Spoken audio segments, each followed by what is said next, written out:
Assalamualaikum, hi everyone. So this is a video for pre-PSPM SK015 question number 1. So for question 1A, chlorine has proton number 17. So kita highlightkan maklumat dekat sini. So dia ada proton number 17. Figure 1 shows the mass spectrum of a chlorine. So dekat mass spectrum ni apa yang awak kena faham? Okay. So dekat y-axis kita ada relative abundance dan dekat x-axis kita ada dia punya molar mass ataupun dia punya isotopic mass kat sini. So we have two isotope of chlorine, chlorine 35 and chlorine 37.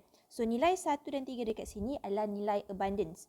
Okay, so kiranya abundance dekat sini menunjukkan berapa banyak ratio kiranya berapa banyak kita punya chlorine 35 and chlorine 37. So in other words dekat sini chlorine 35 kita ada 3 kepada 1 ratio dia kepada chlorine 37. Okay, so for question 1, write the notation for all isotopes of chlorine. Since kita ada 2 dekat sini, so kita akan tulis jawapan dia sebagai, so first write down element punya symbol. So this is chlorine, and then ingat balik dekat bahagian bawah ni kita akan ada kita punya proton number. So the proton number given is 17. So chlorine 17, and dekat atas ni adalah kita punya nucleon number. So nucleon number is this one. Okay, the isotopic mass dekat sini adalah sama juga dengan kita punya nucleon number. So the first one we have chlorine 35, and the other one kita akan ada chlorine again 17. So this is chlorine 37. Untuk kedua-dua betul, baru kita akan dapat 1 markah dekat sini. Now, moving on to the second question. So the second question asks, calculate the relative atomic mass of chlorine. So be very careful with relative atomic mass and average atomic mass.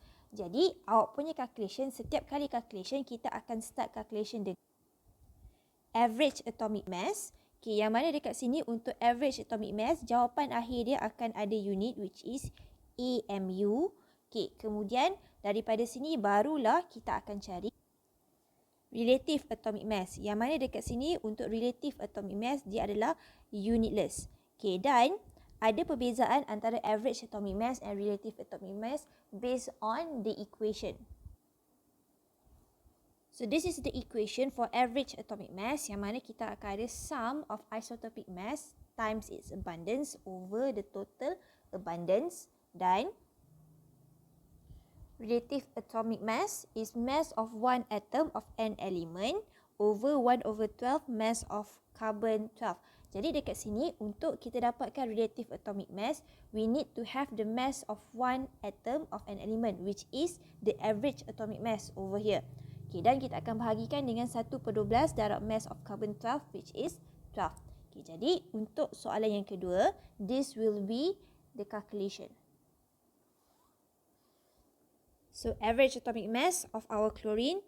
Okay, jadi ini adalah untuk chlorine 35. So the isotopic mass is 35 kat sini and the abundance is 1.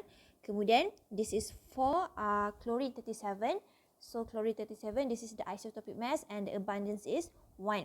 Okay, so 35 darab 3, 37 darab 1 over total abundance 3 plus 1, and we will get the average atomic mass as 35.5 AMU.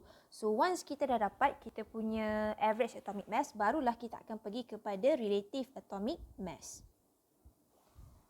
So the mass of one atom of the chlorine element is 35.5 AMU over 1/12 times the mass of carbon 12 which is 12. Dan dekat sini kita akan dapat jawapan kita sebagai 35.5 without any unit. So for this one, the marks will be, satu markah untuk calculation untuk jawapan akhir average atomic mass, and then another one mark for 35.5 the relative atomic mass of chlorine.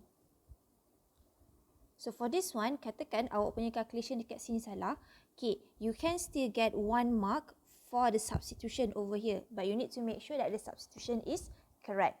Okay, so that is for question 1A. So let's proceed to question 1B. So for question 1B1, a cyclic alkane. Okay, so dekat sini kita punya clue.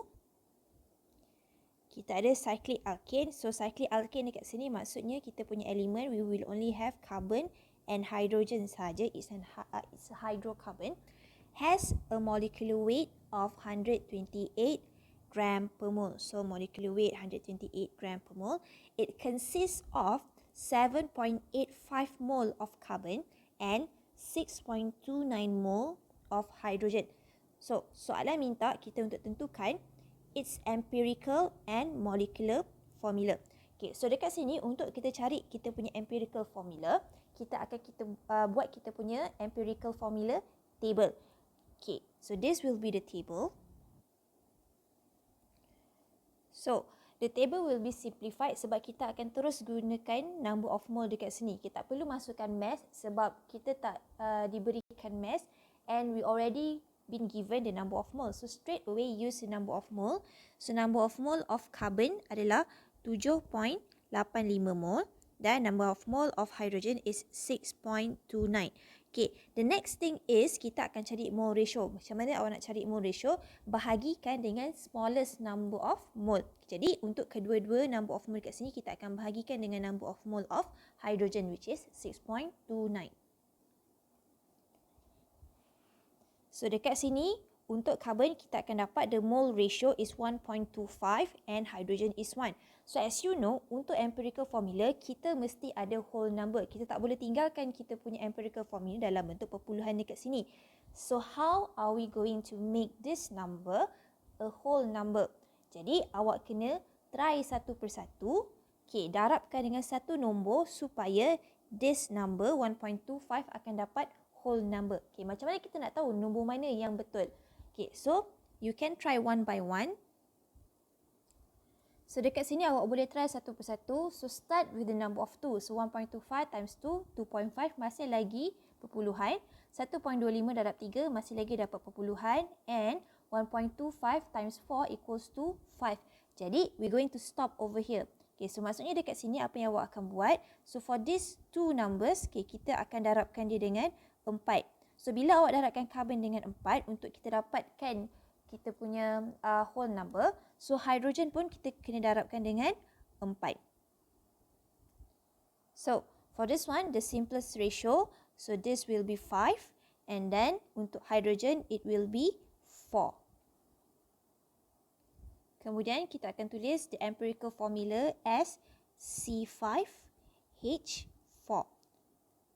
Now, once we already have the empirical formula, the next thing that you need to do is find what is the molecular formula. So now, macam mana kita nak cari molecular formula? So information yang kita ada dekat sini adalah information of the molecular weight. Okay, jadi kita akan gunakan this equation. Okay, yang mana kita tahu kita punya empirical formula C5H4 N will equals to 128 gram per mole. Okay, so dekat sini awak akan substitute, okay, what is the molar mass of carbon and what is the molar mass of hydrogen. So this will be the substitution dan akhirnya kita akan dapat the value of N as 2. Okay, so bila kita dapat the value of N as 2, okay, barulah akhir sekali kita akan tulis balik kita punya molecular formula dengan cara kita darabkan kita punya empirical formula tadi dengan nilai N. So, the molecular formula will be C10H8. Okay, so untuk markah dekat sini, awak akan dapat satu markah bila awak tulis empirical formula sebagai C5H4 dan wajib mesti labelkan sebagai empirical formula. If you just write down C5H4 without any label in front, you will not get any mark for the empirical formula. Kemudian, markah yang seterusnya adalah markah bila awak buat calculation dan dapat nilai N sama dengan 2. Dan last kali adalah molecular formula beserta dengan label molecular formula dekat sini. Dan molecular formula yang betul sebagai C10H8. So you will get another 1 mark. So 3 marks for this question. Now let's proceed to question 1B2. So hydrogen peroxide H2O2 is a powerful oxidizing agent used in a concentrated solution in rocket fuels and in dilute solution as hair bleach. So an aqueous solution of H2O2 is 30% by mass and has density of 1.11 gram per mil. So calculate its molality. Okay, now, so bila dapat soalan yang berkaitan dengan kita punya solution dekat sini, the first thing that you need to do is take out the information, and what are the information you need to take out. Okay, maklumat yang awak kena keluarkan dekat sini dulu adalah, okay, first, identify what is the solute. Okay, so solute dekat sini adalah kita punya H2O2. Okay, so tulis solute awak sebagai H2O2 and it doesn't mention anything about solvent. Okay, jadi automatically kita punya solvent dekat sini kita tahu solvent kita adalah H2O. Okay, kenapa penting untuk kita tentukan what is the solvent and what is the solute? Because later during the calculation kita akan jumpa macam-macam. Kita akan jumpa mungkin mass of solute, mass of solvent, mass of solution.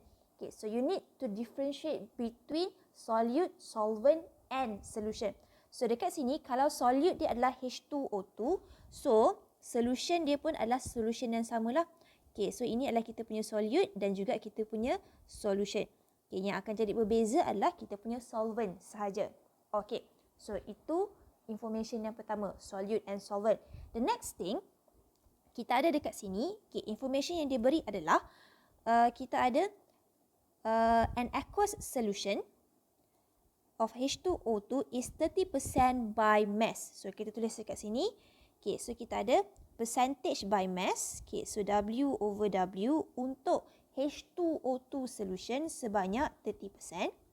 Okay, dan kita ada juga maklumat density dekat sini. So please bear in mind this density adalah density untuk solution. Okay, kenapa saya tekankan dekat sini density untuk solution adalah sebab kalau awak ingat balik equation untuk density, so density adalah mass over volume. So kalau awak ada density of solution, mass dekat sini mesti mass of solution and volume of solution. Sama juga kalau awak ada density, if you are given the density of solvent. Okay, for example. So, mass dekat sini akan jadi mass of solvent. Okay, dan volume dekat sini akan jadi volume of solvent. Okay, so ini selingan lah. Okay, sebagai awak punya revision. Okay, so these are all the information that we get from the question. Okay, now, so sebenarnya dekat sini kita akan ada extra information. Okay, kenapa kita ada extra information? Because we are given one of the concentration terms with density of solution. So kalau awak ingat balik awak punya concentration terms, so these are the four concentration terms yang kita ada. Kita ada molarity, molality, percentage by mass and percentage by volume. Now, one tips yang awak boleh gunakan untuk hafal keempat-empat equation ni adalah, okay, as you can see over here, dekat setiap bahagian atas semuanya adalah solute. Molarity, mole of solute, molality, mole of solute juga, percentage by mass, mass of solute, percentage by volume, volume of solute. Dan dekat bahagian bawah semuanya adalah solution, solution, solution, solution, kecuali dekat molality kita ada solvent. Okay, so itu one way untuk memudahkan awak untuk hafal equation. Okay, now, so for this question, you have one of the concentration terms dan awak diberikan juga maklumat density. Okay, kenapa penting dekat sini? Once you have salah satu maklumat molarity, molality, percentage by mass, percentage by volume, salah satu dengan density, apa yang kita akan buat adalah we going to do an assumption. Okay, so for the assumption over here, assumption kita adalah akan berdasarkan apa yang ada dekat bahagian bawah setiap equation dekat sini. Okay, so saya highlightkan dekat sini.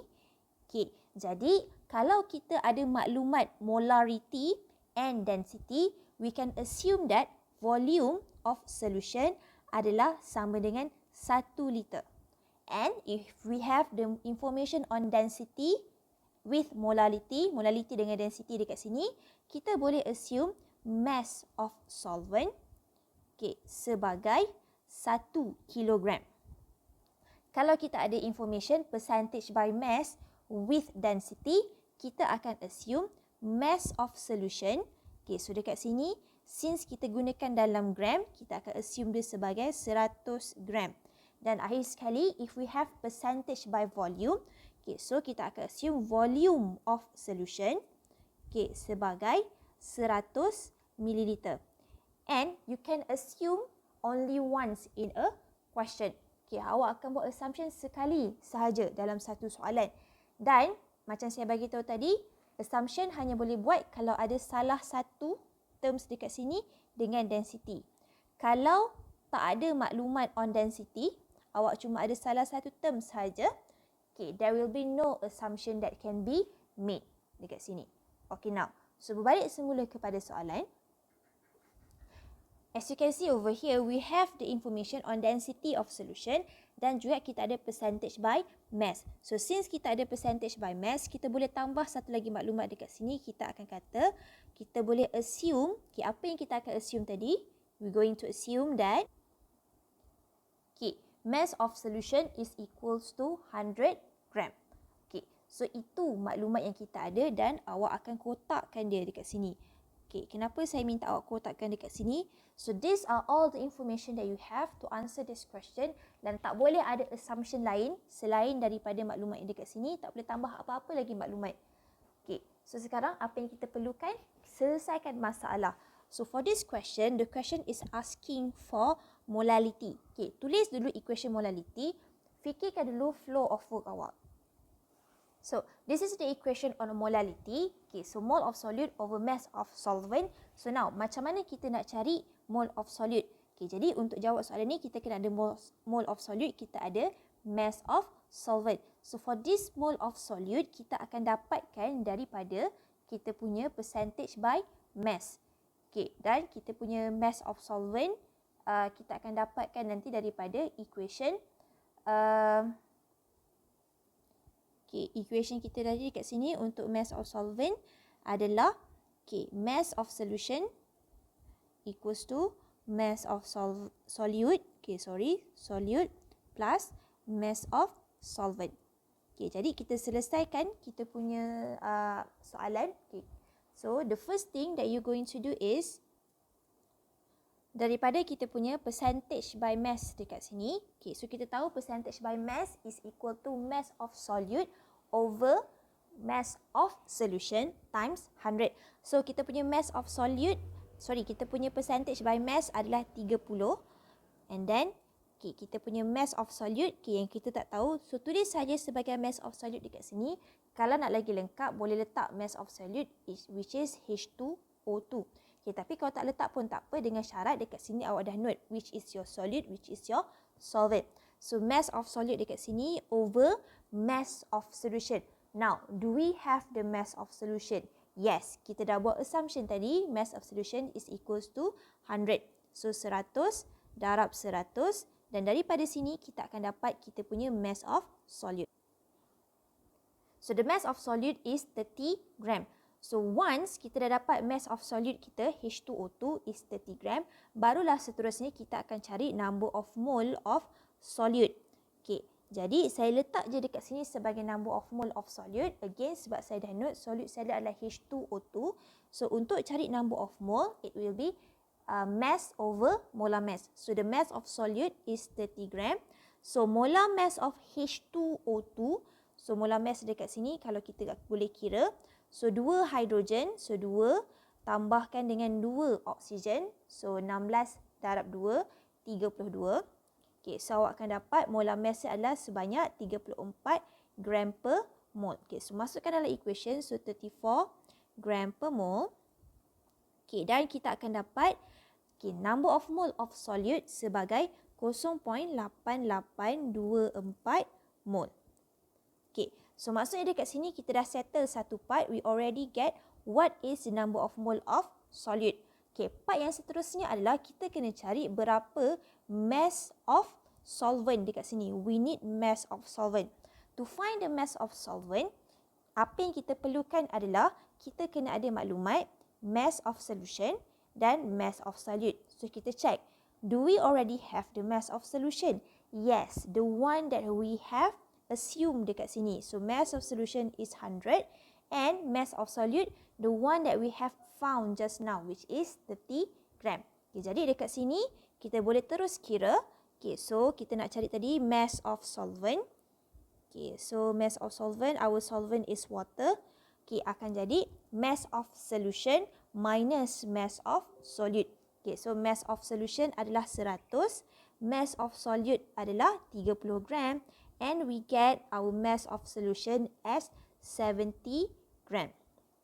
Okay, now, so once kita dah dapat 70 gram, kita dah dapat maklumat untuk kita punya mass of solvent. But be very careful over here, the one that we have over here is in gram.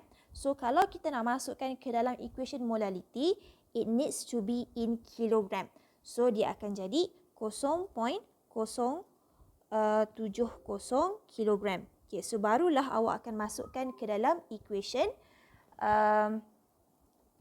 molality tadi. Okay, so kita teruskan. So write down the equation, okay, dan masukkan nilai yang kita dapat tadi. So mole of solute 0.8824 mole, dan mass of solvent again it must be in kilogram, 0.070 kilogram, and you should get the molality as 12.61. And mesti ada unit, it must be unit insist. So sama ada awak nak letak sebagai small m dekat sini, atau you can also put the unit as mole per kilogram. Okay, mana-manalah salah satu dekat sini. Saya akan tinggalkan dia sebagai m sahaja. Okay, so for the marks over here, okay, dekat mana kita akan dapat kita punya markah? So based on the marking scheme, there will be 4 marks for this question. So the first mark is when you get the mass of solute over here sebagai 30 gram. Kemudian awak cari number of mole of solute sebagai 0.8824 mole. Kemudian you find what is the molality dekat sini. So substitution 1 markah dan jawapan akhir berserta dengan unit. Okay, so saya highlight dekat sini, it must be unit insist, another 1 mark. Okay, you can also get another mark when you write down the assumption dekat sini. Okay, so dekat sini kalau katakan awak tak ada markah yang lain dekat sini, tiba-tiba awak tulis assumption mass of solution sama dengan 100 gram, you can get another 1 mark over here. Okay, so that is for question 1B2. So now let's proceed to the next question. Okay, now moving on to this question, question 1C. So the following reaction takes place in an acidic condition. Okay, so tolong highlightkan perkataan acidic condition dekat sini. So write a balanced equation for the above reaction. Okay, now kita start dengan kita pairkan dulu kita punya equation. So Br2 with BrO3 over here and H2O2 with H2O. So first write down for Br2. Okay, so dekat sini Br2. Okay, so buat ruang sikit. Okay, and then letak kat sini BrO3 minus. Okay, now so first you need to make sure that you balance the atom besides oxygen and hydrogen. So ada 2 bromin, ada 1 bromin dekat sini. So kita akan letak 2 bromin dekat sini.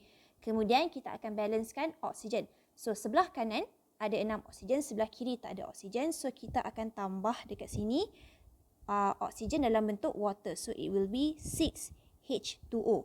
Okay, so once you add the H2O, kita kira pula kita punya hydrogen. So hydrogen sebelah sini ada 12, sebelah sini tak ada hydrogen. So tambah hydrogen dalam bentuk H+. So 12H+ over here. Okay, next, after semua atom dah balance, so seterusnya adalah kita akan check kita punya charge. Okay, so sebelah kiri charge adalah kosong dan sebelah kanan, okay, so dekat sini kita ada negatif 2 dan sebelah sini kita ada positif 12. So overall charge mesti ikut charge mana yang paling sikit. So dekat sini kita ada positif 10, dia punya overall charge. So yang sikit adalah dekat sini kita punya charge sebagai kosong. So now, macam mana kita nak hilangkan positif 10? So dengan cara dekat sini kita akan tambah 10 elektron. Okay, so ini saya padam. So once you have done all this equation, okay, awak tengok kedudukan elektron. Elektron berada dekat sebelah kanan. Bila dia berada dekat sebelah kanan, okay, maksudnya dekat sini dia adalah oxidation process. So kita akan labelkan dekat sini sebagai oxidation. Sebab seperti yang awak tahu, oxidation process is a process that will release electron. So release electron dia akan duduk sebelah kanan. Jadi automatically the other equation will be reduction. So make sure you label your equation. So reduction dekat sini adalah antara H2O2 kepada H2O. So H2O over here. Again balancekan atom selain oksigen dan hidrogen. So tak ada atom selain oksigen dan hidrogen. Kemudian kita akan balancekan oksigen. Sebelah kiri kita akan ada 2 oksigen, sebelah kanan kita baru ada 1. Jadi kita akan balancekan dengan cara kita tambahkan water. So berapa banyak lagi yang kita perlukan? 1. So since ini adalah water, kita terus letak 2 dekat sini. After that, balance your hydrogen. So sebelah kiri dah ada 2 hidrogen, sebelah kanan ada 4. So kita akan balancekan dengan cara tambah 2H plus over here. So 2H plus dekat sini. Once semua atom dah balance, again kita akan check dia punya charge. So dekat sebelah kiri kita ada positive 2 dan sebelah kanan kita ada kosong. Again kita akan ikut charge mana yang paling sikit. So yang paling sikit adalah kosong dekat sini. Jadi kita akan tambah elektron dekat bahagian reduction. So as you know, reduction process is a process where electron is accepted. So how many electrons are you going to add? You're going to add 2 electron. Sebab apa? Awak tahu dekat sini elektron adalah negative 2. Jadi positive 2 tambah negative 2 akan dapat 0. So samalah charge kiri dan kanan. Now after that, apa yang kita akan buat seterusnya adalah kita akan check, is the number of electron the same for both equation? So dekat oxidation kita ada 10 elektron, dekat reduction kita akan ada 2 elektron. So apa yang awak akan buat? Darabkan equation reduction dengan 5 supaya the number of electron is the same. So what are you going to do after this? Salin balik awak punya equation. So this will be the equation. Kemudian barulah kita akan buat kita punya redox equation. So untuk redox equation, apa yang awak akan buat? Cancel out apa yang kita boleh cancel out lah dekat sini. So first kita akan cancel out kan kita punya elektron. And then double check, ada tak lagi benda yang kita boleh cancel out? So kalau tak ada, so ada dekat sini water. So untuk water dekat sini, sini 10, sini 6. So sini akan habis. So sini akan tinggal 4. Jadi after that, apa yang awak akan buat? Tulis pula redox equation. So this will be your final answer. So sama ada dekat sini awak label sebagai redox ataupun awak labelkan sebagai overall. Now. Sebelum saya terlupa, saya ternampak satu kesalahan dekat sini. Saya tertinggal dekat sini, H plus dengan H plus kita boleh cancel. So 10 H plus habis. So dekat sini akan tinggal 2 H plus sahaja. Jadi inilah awak punya final answer. So markah dia dekat sini adalah first, markah untuk overall redox equation adalah 1. So untuk oxidation, since dua-dua equation adalah sama, so oxidation akan dapat 1 markah dekat sini. Untuk reduction, sama ada awak buat reduction yang atas ataupun reduction yang bawah, mana salah satu equation akan dapat 1 markah. So total marks dekat sini adalah 3 markah.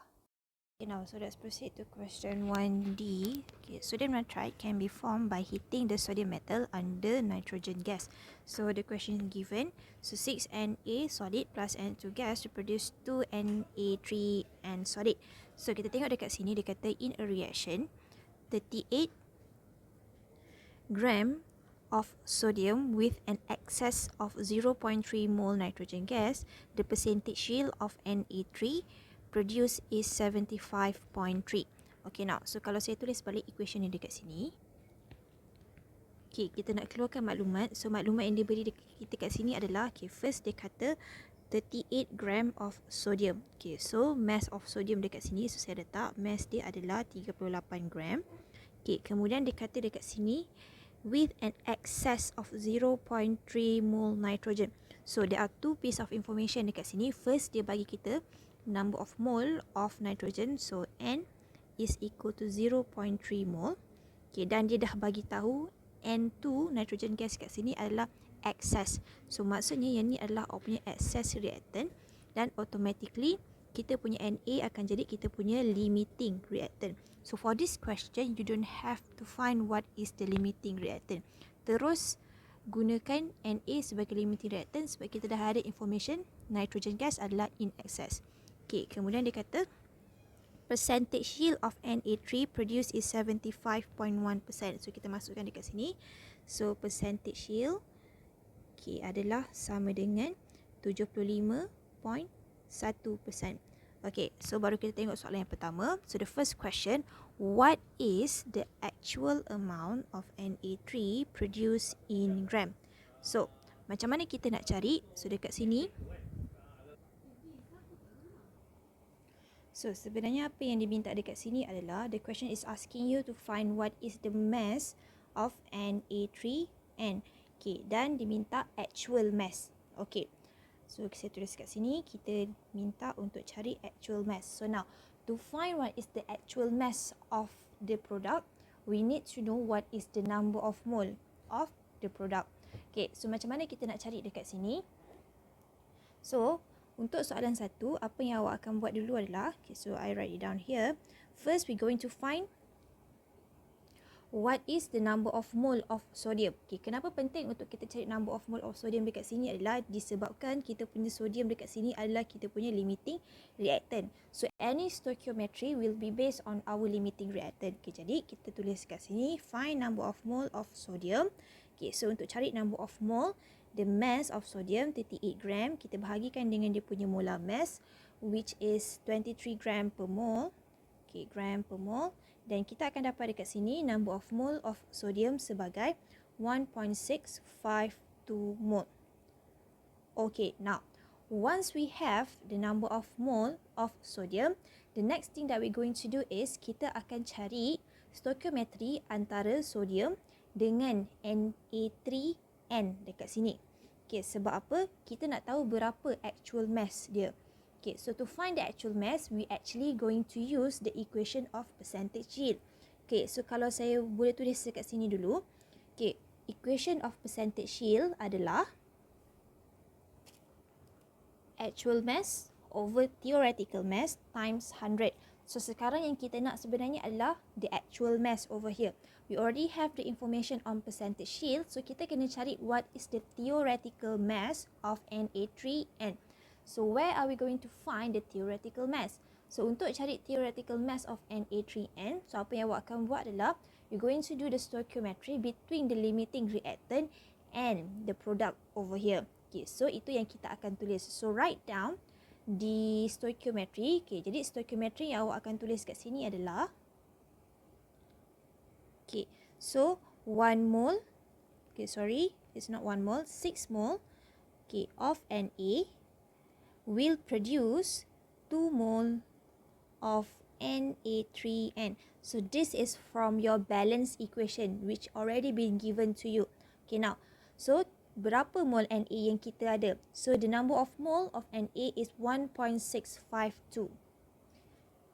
Jadi kalau kita ada 1.652 mole of Na, how many moles of Na3N will be produced? Okay, jadi kita akan buat kita punya calculation dekat sini. So, kita akan dapat 0.5507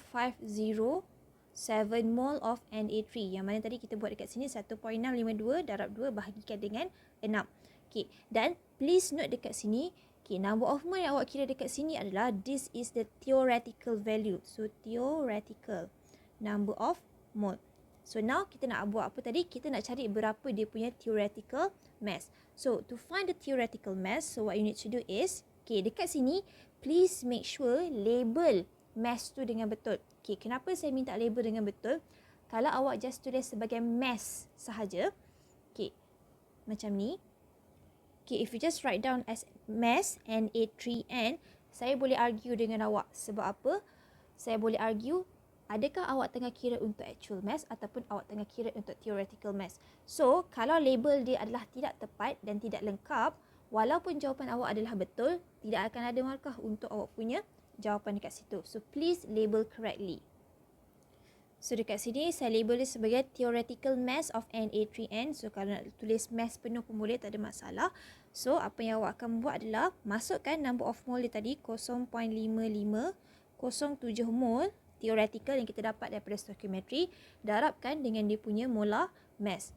Okay, so molar mass dia dekat sini sodium 23 darabkan dengan 3, tambahkan dengan nitrogen which is 14.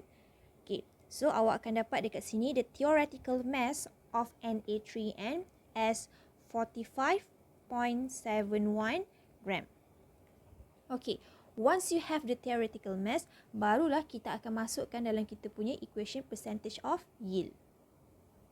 So, this is the equation, percentage yield equals to actual mass of Na3N, the one that we want to find, over the theoretical mass of Na3N times 100. So, substitute all the values. So, percentage yield kita tadi adalah 75.1%.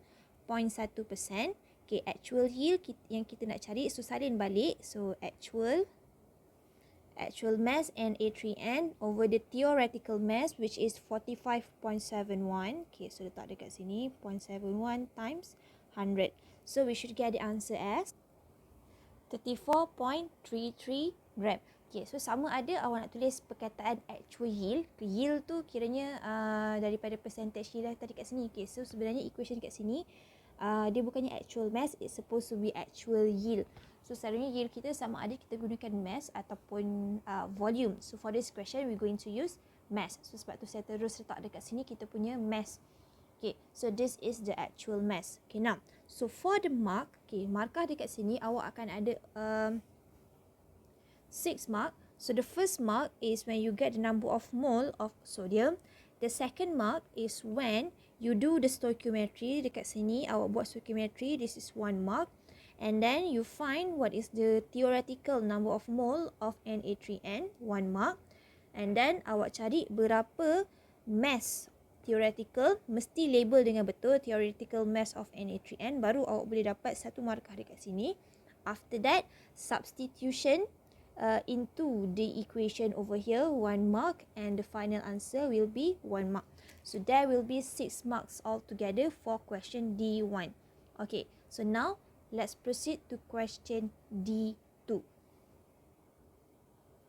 So for question D2, determine, okay, soalan minta mole of nitrogen gas remain after the reaction is completed. So kita nak cari berapa number of mole of nitrogen yang tinggal, okay, in excess. So as we know, nitrogen gas dekat sini adalah kita punya excess reactant. Okay, jadi untuk kita tahu berapa banyak number of mole of nitrogen yang tinggal, kita kena tahu berapa banyak number of mole of nitrogen yang telah digunakan. So how are we going to find how many moles of nitrogen used? So untuk cari berapa number of mole yang digunakan, you need to do a stoichiometry between the limiting reactant, which is our sodium over here, with the nitrogen gas. Okay, so kita dah tahu tadi kita punya limiting reactant sodium. Kita dah dapat tadi number of mole dia daripada calculation yang pertama, which is number of mole of sodium adalah 1.652 mole. Okay, jadi dekat sini kita nak tahu, so we do a stoichiometry. Stoichiometry apa yang awak akan tulis dekat sini? Okay, so untuk soalan yang kedua, so you will write down, okay, when you have 6 mole of Na, it will react with 1 mole of sodium. Okay, so 6 mole of Na akan memerlukan 1 mole, nitrogen gas. So, if you have 1.652 mole of sodium, okay, how many moles of nitrogen gas will be used ataupun will be needed? Jadi awak akan buat 1 darab 1.652 bahagikan dengan 6. Okay, so the number of mole of nitrogen used is 0.2753 mole N2. Dan saya note dekat sini again, this is the one reacted ataupun the one used. Okay, saya letak used dekat sini. Okay, jadi ini yang digunakan. Yang kita nak cari sekarang adalah excess, baki berapa. So, to find the excess, apa yang awak akan buat adalah, okay, berapa number of mole of nitrogen gas yang kita ada. So, we are given 0.3 mole. So, simply you will write down 0.3 mole yang diberikan minus 0.2753 that has been used up in the reaction. Jadi baki kita akan ada sebanyak 0.0247 mol. So this will be your answer. So there will be 2 marks over here. Markah yang pertama adalah markah awak cari berapa number of mole of nitrogen gas used. Tak ada markah untuk stoichiometry. Terus markah berapa number of mole. Dan finally berapa markah, satu markah untuk berapa number of mole of nitrogen in excess. Okay, jadi untuk soalan 1, total markah awak adalah 21 markah. Okay, so that's it for question 1. Thank you for listening.